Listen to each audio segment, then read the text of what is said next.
Hello दोस्तों, कैसे हैं आप लोग। आशा करते हैं कि अच्छे होंगे। स्वागत है आपका संभवी फिजिक्स क्लासेस में। मैं दोस्तों बिहार झारखंड के लोगों को और भी यूपी के लोगों को ठीक है ना आश्वस्त करना चाहता हूं कि मेरे चैनल को अगर आप फॉलो करते हैं तो आपको एक टू एक लेक्चर 1 to 1 लेक्चर मेरे यूट्यूब चैनल पे बिल्कुल फ्री में अपलोड किए जाएंगे।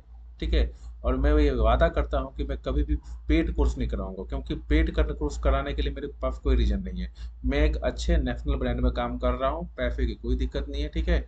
मैं बस ये एक सेवा देना चाहता हूँ जो भी गांव देहात में लड़के हैं उनके लिए। ठीक है। कि आप अच्छे तरीके से पढ़ सके, आप लोगों का अच्छे तरीके से ग्रोथ हो सके। जितना भगवान मुझे देना चाहते हैं वो ऑलरेडी मुझे दे रहे हैं। तो ये बस रात के टाइम में मैं 1 घंटे उन बच्चों के लिए देना चाहता हूँ, अपने चैनल पर डालना चाहता हूँ। ठीक है। जो वो पढ़ सके, ठीक है ना, जो गांव देहात में लड़के रहते हैं, लड़कियां रहती है, ठीक है, तो वो अच्छे तरीके से इस चीज़ों को समझ सके और जो प्रॉब्लम्स आ रही है फिजिक्स को पढ़ने में, फिजिक्स को समझने में, ये प्रॉब्लम्स उनकी दूर हो सके। मैं आपको एक स्टोरी सुनाता हूँ पढ़ाने से पहले। बहुत छोटी स्टोरी है। एक ओझा सर है इलाहाबाद यूनिवर्सिटी के। जब मैं यूपीएससी के प्रिपरेशन कर रहा था तो मैंने उनके लेक्चर्स को देखा था। उनका निधन हो चुका है, बहुत अफसोस की बात है कि 2022 के अराउंड ही उनका निधन हो चुका है। लेकिन एक वो बहुत अच्छा काम करके गए। मैं उनको तहे दिल से सलाम करता हूँ और सत सत नमन करता हूँ। ठीक है। कि वो ये करके गए कि अपने यूट्यूब चैनल पे वो वीडियो रिकॉर्ड करके गए। आप भी अगर कभी यूपीएससी की प्रिपरेशन करने के लिए जाएं और अगर आपका ज्योग्राफी ऑप्शनल हो तो आप एफ एस ओझा का चैनल जरूर एक बार सर्च करें।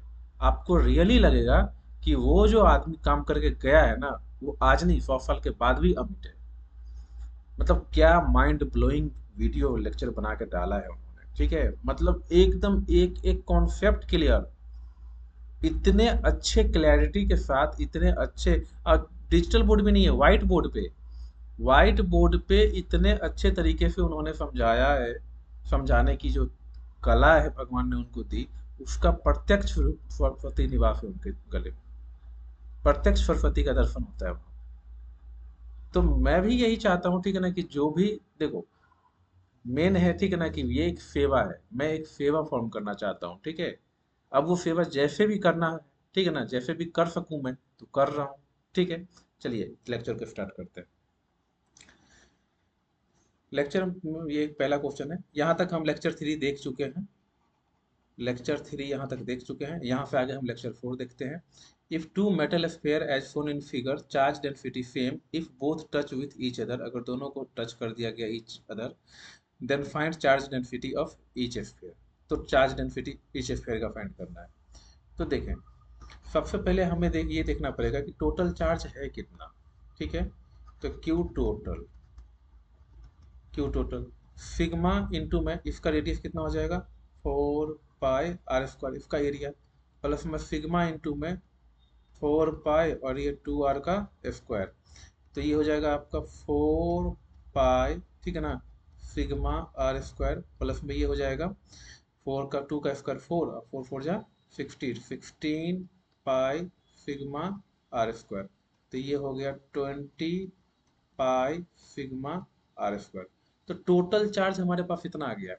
अब रेडियस का जो बंटवारा है वो रेडियस कैसे है, तो रेडियस है आपका, रेडियस है r प्लस में 2r, डेट मीन्स 3r। तो पहले वाले के लिए अगर मैं इसको a नाम दूं और इसको b नाम दूं, तो यहाँ पे मैं लिखूंगा 4a, 20 Q A is equal to में 20 pi sigma r square divide by कितना, टोटल रेडियस कितना है 3r, और a के खाते में कितना जाएगा r। तो ये r से r कैंसिल हो जाएगा, तो ये हो जाएगा आपका 20/3 पाई सिग्मा r स्क्वायर। और इसके पास कितना चला जाएगा 4b, Q B is equal to में, ये नीट 2019 का पूछा हुआ क्वेश्चन है दोस्तों। नीट 2019 का पूछा हुआ क्वेश्चन है और इसको मैं रेगुलर क्लास में करा रहा हूँ। अगर किसी को बिल्कुल भी समझने में थोड़ी सी भी कठिनाई हो तो आप इसको दोबारा देख सकते हैं या फिर इसको स्किप कर सकते हैं।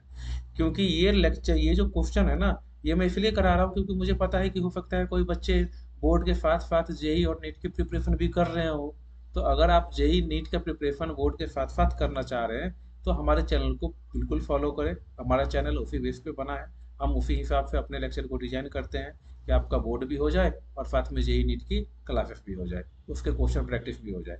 लेकिन जिनको सिर्फ और सिर्फ बोर्ड करना है, तो जिनको सिर्फ और सिर्फ बोर्ड करना है तो वो ये क्वेश्चन स्किप कर सकते हैं। वो ये क्वेश्चन अगर समझ में नहीं भी आया तो आप उसको वीडियो को आगे बढ़ा के देख सकते हैं। चलिए आगे देखते हैं। बी वाले के पास कितना चार्ज आएगा, तो 20 sigma pi R square divide by 3 R into में 2 आर, आर से आर कैंसिल हो जाएगा, तो ये आ जाएगा आपका 40/3 पाई सिग्मा आर स्क्वायर। तो ये ए के पास चार्ज और ये बी के पास चार्ज। क्या इतना क्लियर है?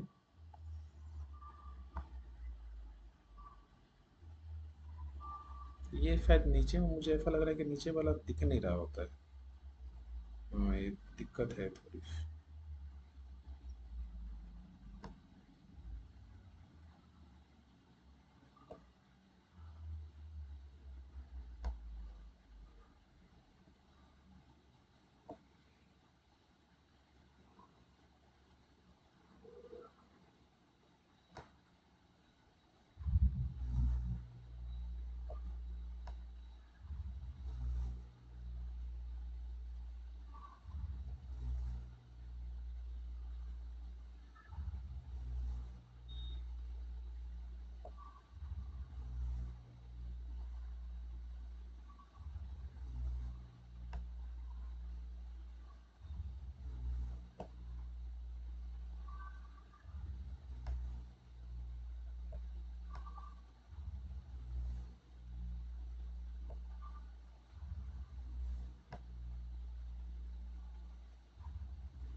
चलिए इसको बाद में फिटिंग करेंगे, ठीक है। नेक्स्ट क्वेश्चन की तरफ चलते हैं, ज़्यादा टाइम बर्बाद करने का मतलब नहीं।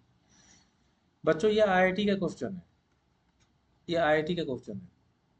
अब अगर मैं इसको बोर्ड के क्लास में करा रहा हूँ तो कुछ ना कुछ तो रीजन होगा ना। तो अगर आप इसको समझ नहीं पा रहे हैं, ठीक है, तो आप इसको स्किप कर दें, लेकिन मैं इसको कराता हूँ, ठीक है। क्या बोला गया, 3 आइडेंटिकल मेटल स्फीयर है एज शोन इन फिगर, ठीक है। तो पहले हम ए और सी को टच कराएंगे, ए और सी को टच कराना है, ठीक है। इसको नेमिंग किया ए, ये नेमिंग किया बी और ये नेमिंग किया सी।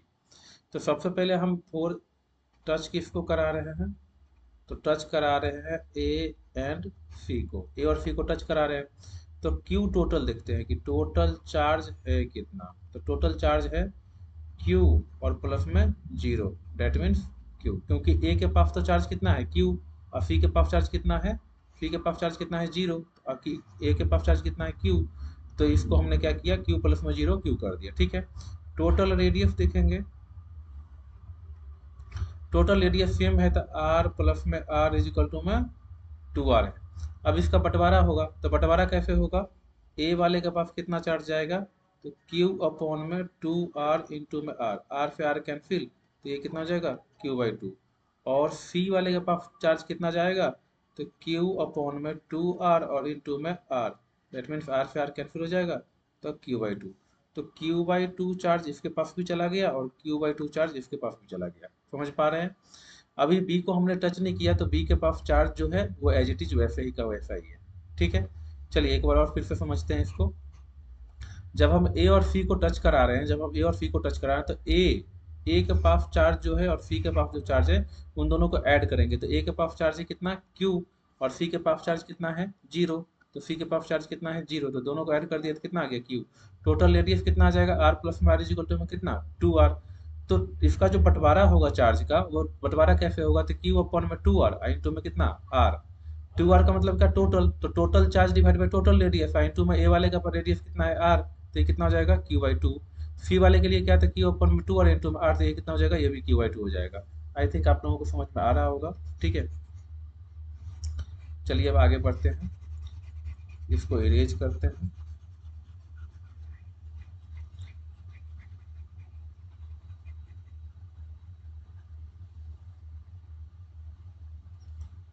ये ए था अपना, ये बी था, ये सी था, ठीक है। अब क्या बोला गया, बी और सी को टच करना है, बी और सी। तो बी और सी को जब हम टच करेंगे तो ए तो हमारा ऐसे ही रह जाएगा, तो ए को हम ऐसे ही छोड़ देते हैं, ठीक है। बी और सी को, तो टोटल चार्ज कितना होगा वो देख लेते हैं। टोटल चार्ज, तो टोटल चार्ज कितना हो जाएगा, क्यू टोटल माइनस में क्यू, और इसके पास कितना है, प्लस में क्यू बाई टू, प्लस में क्यू बाई टू। तो एलसीएम अगर इसका लेंगे तो कितना हो जाएगा, टू माइनस में टू क्यू प्लस में क्यू, तो माइनस में क्यू बाई टू। तो ये टोटल चार्ज हो गया। टोटल रेडियस कितना आ जाएगा, total radius is equal to में आर प्लस में आर, डेट मीन्स कितना आ जाएगा, टू आर आ जाएगा। तो क्यू बी, क्यू बी का मतलब क्या, बी वाले के पास चार्ज कितना जाएगा, तो बी वाले के पास चार्ज जाएगा माइनस में Q by two divide by two R into में आर। इस आर से आर को कैंसिल कर देंगे और उसको नीचे लेके आ जाएंगे, तो कितना आ जाएगा, माइनस में क्यू बाई फोर। क्या इतना समझ में आया। अब ये बी के वाले के पास चार्ज कितना आ गया, माइनस में क्यू बाई फोर। और सी, क्यू सी, देखिए मैं यहाँ पे लिखता हूँ क्यू सी, क्यू सी के पास चार्ज कितना आएगा, तो देखेंगे ध्यान से यहाँ पे, क्यू सी के पास जो चार्ज आएगा वो आपका आएगा माइनस में Q by two divide by two R into में आर, आर से आर कैंसिल, तो ये भी आ जाएगा माइनस में क्यू बाई फोर, ये भी आ गया क्यू बाई फोर, माइनस में क्यू बाई फोर। तो यहाँ पे लिख दिया मैंने माइनस में क्यू बाई फोर। चलिए ठीक है, क्या इतना समझ में आया। अब आगे बात करते हैं, ए और सी को टच कराना है, इसको इरेज करते हैं थोड़ा सा। अब मुझे लग रहा है थोड़ा थोड़ा सा कॉन्सेप्ट क्लियरिटी हो रहा होगा, क्योंकि आईआईटी में जब क्वेश्चन पूछा गया था तो केवल एक के बारे में ही पूछा गया था, लेकिन मैं यहाँ पे सभी के बारे में बता रहा हूँ ताकि ज़्यादा प्रैक्टिस हो क्वेश्चन की और ज़्यादा अच्छे तरीके से समझ में आए। हो सकता है मैं जो आपको समझाने की कोशिश कर रहा हूँ वो एक बार में समझ में नहीं आए, ठीक है, ये पॉसिबिलिटी है ऐसी, क्योंकि मतलब जो हर आदमी का अपना अपना थिंकिंग लेवल होता है, अपना अपना अंडरस्टैंडिंग पावर होता है। तो मुझे ऐसा लगता है ठीक है ना, कि अगर आपको ये समझ में नहीं आ रहा है तो मैं कोशिश करूंगा, पहली पहली बार यूट्यूब पे पढ़ा रहा हूँ, क्योंकि अभी तक मैंने ऑफलाइन क्लासेस में पढ़ाई है, तो ऑफलाइन क्लासेस से सीधे मैं ऑनलाइन क्लास में आया हूँ, तो हो सकता है कि कुछ प्रॉब्लम्स हो सकती है, तो आप उसको कमेंट कर सकते हैं कि सर यहाँ पर ये प्रॉब्लम्स आ रही है, लेकिन मैं कोशिश करूंगा कि वो भी प्रॉब्लम्स जल्दी से जल्दी आपकी सॉर्ट आउट हो जाए, ठीक है। ए और सी को टच कराना है, तो बी को ऐसे ही छोड़ दे, तो बी में कितना, माइनस में क्यू बाई फोर ऐसे ही रह गया। क्यू टोटल देखें, क्यू टोटल ये कितना, ए और सी को टच कराना है तो क्यू बाई टू और माइनस में क्यू बाई फोर, एलसीएम कितना, फोर, तो ये कितना हो जाएगा आपका, टू क्यू माइनस में क्यू, तो माइनस में क्यू बाई फोर, ये माइनस में क्यू बाई फोर आंसर आ गया टोटल चार्ज का। रेडियस कितना, तो रेडियस वही आर प्लस में आर, डेट मीन्स कितना, टोटल रेडियस टू आर। तो क्यू ए, क्यू ए कितना, माइनस में Q by four divide by two R into में आर, आर से आर कैंसिल, तो ये कितना हो जाएगा, माइनस में क्यू बाई एट। समझ में आ रहा है। तो ये क्यू ए हो गया माइनस में क्यू बाई एट, और सेम ये सी के लिए भी कितना हो जाएगा, माइनस में क्यू बाई एट, क्योंकि रेडियस सेम है, क्यू बाई एट होगा। यहाँ पे भी कितना हो जाएगा, माइनस में क्यू बाई एट हो जाएगा। आ रहा होगा समझ में, क्लियर है। एक सेकंड देख लो तो डायग्राम में फिर दिख रहा है, इमेज मेरे थोड़ा ज़्यादा बड़ा हो गया आज। अच्छा कोई बात नहीं, इसको अगले क्लास में सही कर लेंगे। नेक्स्ट जो है बच्चों आपका, वो है इंडक्शन प्रोसेस। मैं इंडक्शन प्रोसेस को थोड़ा सा समझाने की कोशिश कर रहा हूँ। अभी तक जो आपने मेथड ऑफ चार्ज जनरेशन देखा, मेथड ऑफ चार्ज जनरेशन देखा, तो उसका पहला मेथड था फ्रिक्शनल मेथड।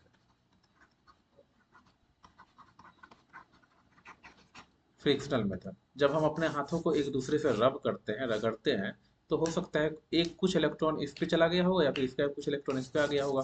तो जब हम अपने हाथों को रगड़ते हैं ना, तो यहाँ पे ना हीट जनरेट होती है, उष्मा पैदा होती है, उष्मा पैदा होने से ठीक है ना, कुछ इलेक्ट्रॉन का इधर उधर ट्रांसफर हो जाता है। तो हीट जनरेट कैसे हुआ, फ्रिक्शन से, घर्षण से ही हीट जनरेट हुआ है। दूसरा है conduction. Conduction method, conduction method में क्या होता है कि जब हम एक बॉडी को दूसरे बॉडी से कनेक्ट कर देते हैं, किसी मेटेलिक वायर से, कोई भी धातुईय तार से, जब हम ए बॉडी को बी बॉडी से जोड़ देते हैं, तो तब तक चार्ज का फ्लो ए से बी की तरफ होता है जब तक कि इनका पोटेंशियल सेम ना हो जाए। जब तक कि इनका पोटेंशियल सेम ना हो जाए तब तक इनका चार्ज का फ्लो होता रहता है।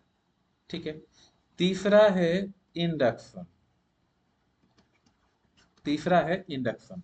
तो ये जो फ्रिक्शनल था इसमें डायरेक्ट कांटेक्ट था, ये जो कंडक्शन था इसमें डायरेक्ट कांटेक्ट था, लेकिन इंडक्शन में डायरेक्ट कांटेक्ट नहीं होता है। बिल्कुल भी इंडक्शन में डायरेक्ट कांटेक्ट नहीं होता है।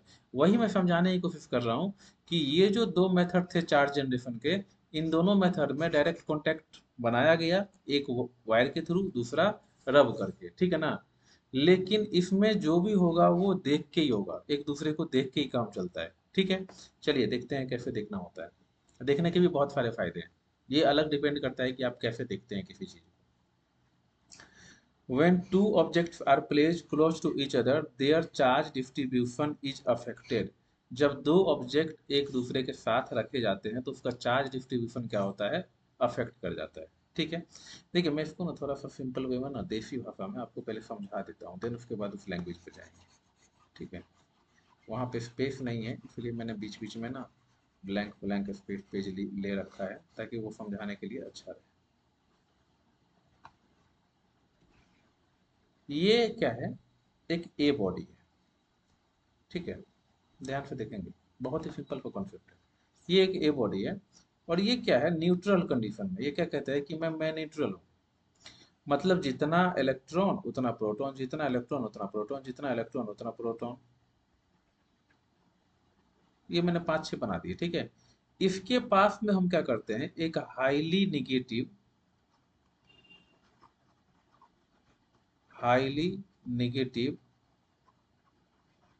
चार्ज एटम,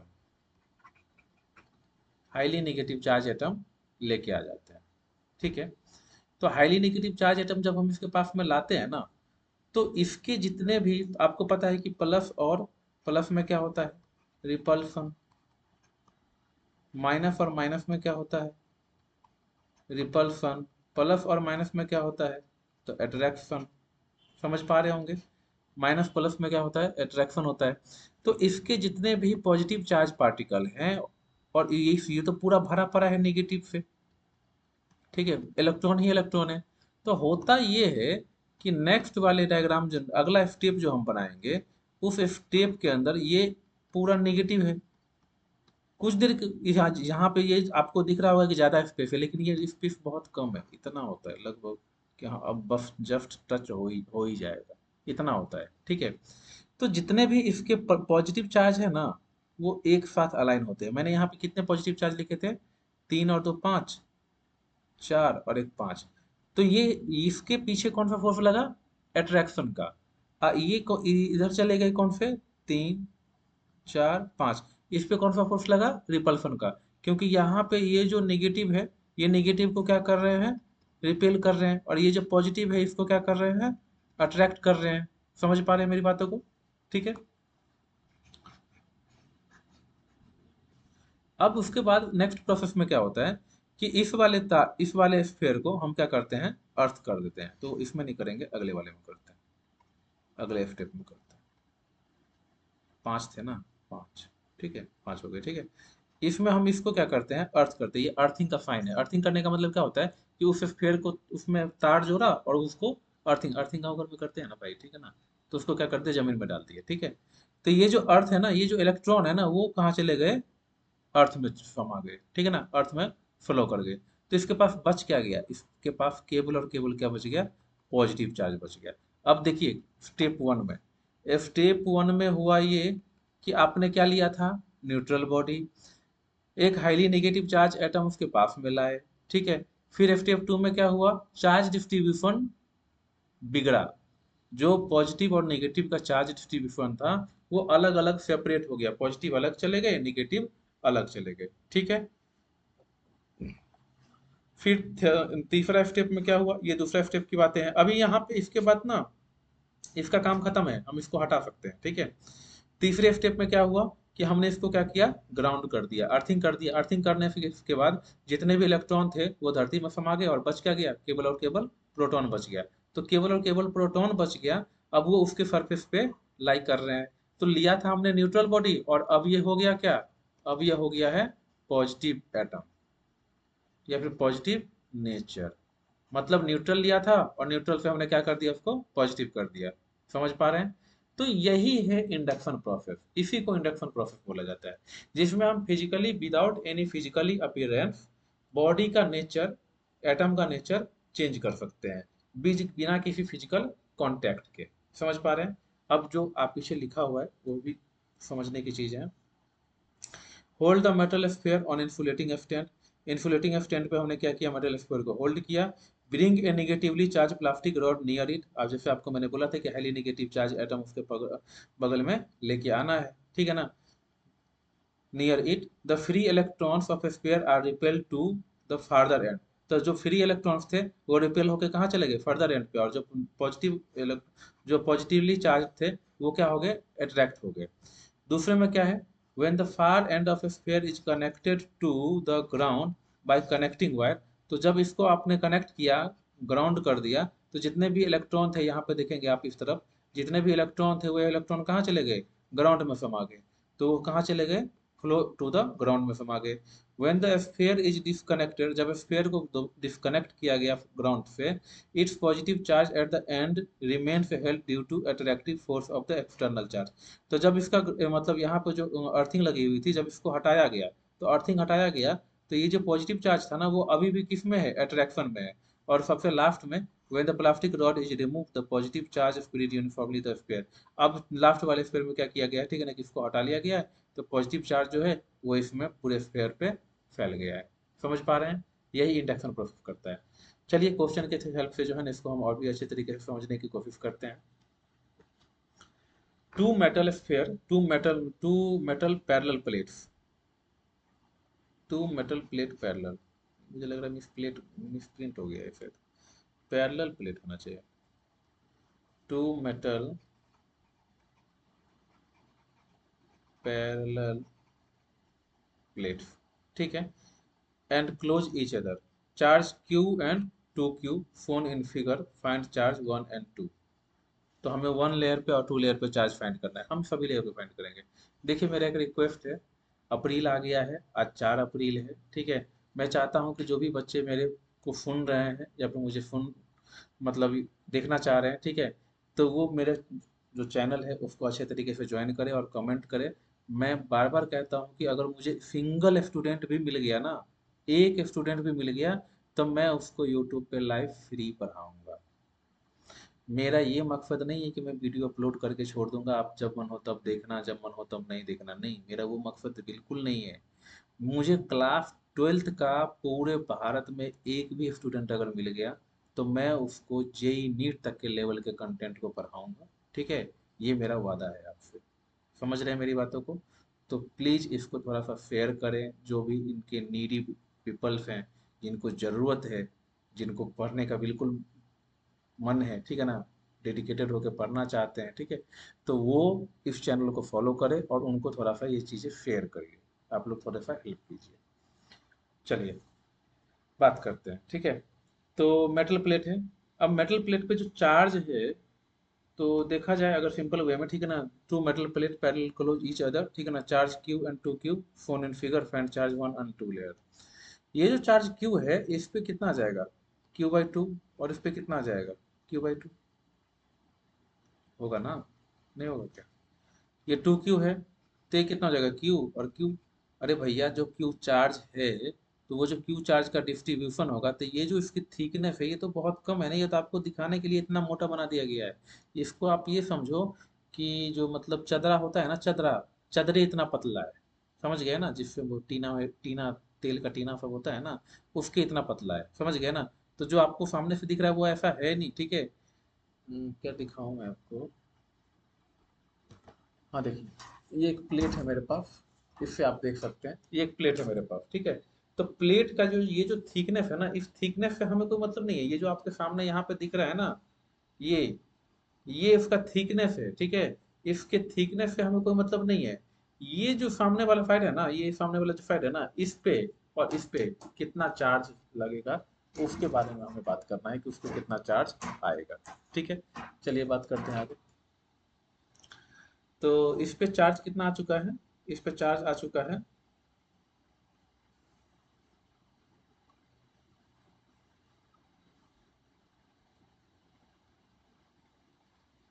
तो ये तो पूरा delete हो जाता है। इस पे चार्ज आ चुका है Q/2, इस पे Q/2, इस पे भी Q और इस पे भी Q। ठीक है, समझ पा रहे होंगे। अब देखिए, इस चार्ज की वजह से यहाँ पे जो चार्ज रखे हुए हैं, ठीक है, उस चार्ज की वजह से यहाँ पे क्या होगा, इंडक्शन होगा। कितना इंडक्शन होगा, तो उसके बारे में बात करते हैं। ठीक है, तो ये जो आपका चार्ज Q है, वो चार्ज, सबसे पहले आप बात ये समझिए, ठीक है ना, कि यहाँ पे जो चार्ज Q है, उस चार्ज की वजह से जो इंडक्शन होगा वो क्या होगा, यहाँ पे -Q। ये -Q किसकी वजह से हुआ, तो -Q इसकी वजह से, इसकी वजह से, इसकी वजह से जो इसका इंडक्शन है वो -Q। अब यहाँ पे देखिए, इस -Q की वजह से यहाँ पे क्या आएगा, +Q। समझ पा रहे हैं, ये +Q/2 है, तो यहाँ पे कितना आएगा, -Q/2। इसका यहाँ पे इफेक्ट दिख रहा है। इस प्लस को देख के ना, इन सिंपल वे में आप समझिए कि इस प्लस को देख के यहाँ का इतना माइनस इधर की तरफ अट्रैक्ट हो गया। इस प्लस को देख के, इस प्लस को देख के, क्यू को देख के, इसका जितना भी -Q चार्ज था वो इसकी तरफ क्या हो गया, अट्रैक्ट हो गया। इसका इंडक्शन यहाँ पे दिखा है और इसका इंडक्शन यहाँ पे दिखेगा। समझ पा रहे हैं। अब मैंने चार्ज डिस्ट्रीब्यूशन कर दिया है। अब मैं प्लेट के बारे में देखता हूँ कि प्लेट ए पे कितना चार्ज है। प्लेट 1, तो ये कितना है आपका, ये क्यू है प्लस का, और ये भी कितना है, प्लस का क्यू है, प्लस का Q/2। तो ये क्या आएगा, 3Q/2। ठीक है, प्लेट 2 देखते हैं। प्लेट 2 में ये कितना है, माइनस में क्यू है और वो कितना है, प्लस में Q/2। तो ये कितना हो जाएगा, माइनस में Q/2। ठीक है, अब एक पॉइंट मैं आपको बताता हूँ, जब भी ऐसे क्वेश्चन आप करें तो चार्ज को ऐड करके देख लें कि ये जो हमने डिस्ट्रीब्यूशन किया है, ये जो हमने डिस्ट्रीब्यूशन किया है वो सही है कि गलत है।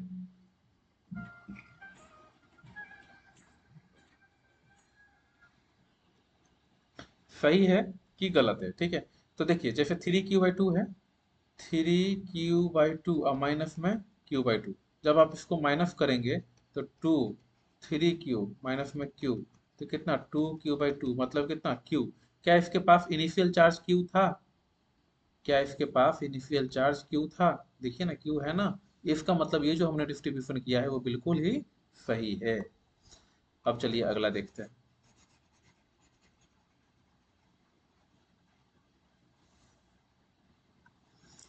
प्लेट 3,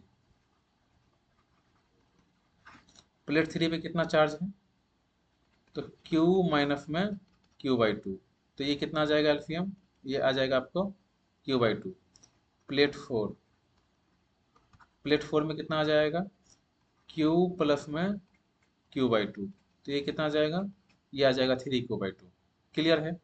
अब भी अगर आपको शक हो, ठीक है, कि ये जो प्लेट 4 है, ये जो प्लेट 4 है, इस प्लेट 4 पे जो ये Q/2 है और ये जो Q/2 है वो है कि नहीं है, तो आप इसको ऐड कर लो ना। 3Q/2 प्लस में Q/2, ये कितना जाए आपका 2, 3Q प्लस में Q मतलब कितना, 4Q/2, डेट मीन्स कितना, 2Q। और 2Q इसका इनिशियल चार्ज था, इसका मतलब ये जो डिस्ट्रीब्यूशन आपने किया है वो बिल्कुल ही सही है। आ रहा है समझ में, क्लियर है सब कुछ। तो मुझे लग रहा है कि शायद ये क्वेश्चन आपके क्लियर हो रहा होगा। अब आगे हम बढ़ रहे हैं, एक छोटा सा ब्रेक लेंगे। ठीक है, एक छोटा सा ब्रेक लेते हैं, फिर आगे के क्वेश्चंस को करते हैं। देखिए मतलब मैं आपको पहले ही बता रहा हूँ कि मैं ये बिल्कुल नहीं सोच के पढ़ा रहा कि मैं आपको बोर्ड ही पढ़ा रहा हूँ। मैं बोर्ड के साथ जेई नीट के कॉन्सेप्ट को पढ़ा रहा हूँ।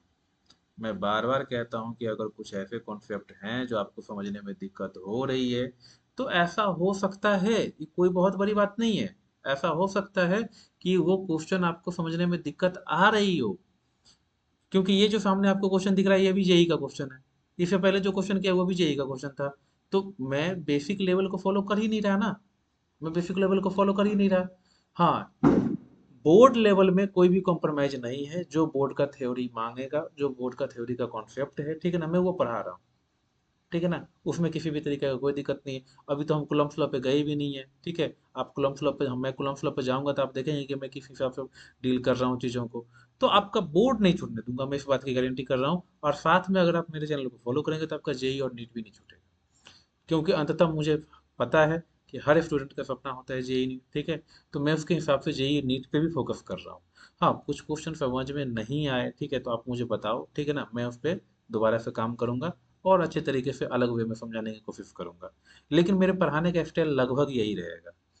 मैं आपको बोर्ड के साथ साथ जेई नीट की प्रिपरेशन करवाऊंगा। सब कुछ एक साथ चलेगा, बिल्कुल इंटीग्रेटेड फॉर्म में। चलो, जय राम जी की, जय भोलेनाथ, जय महाकाल।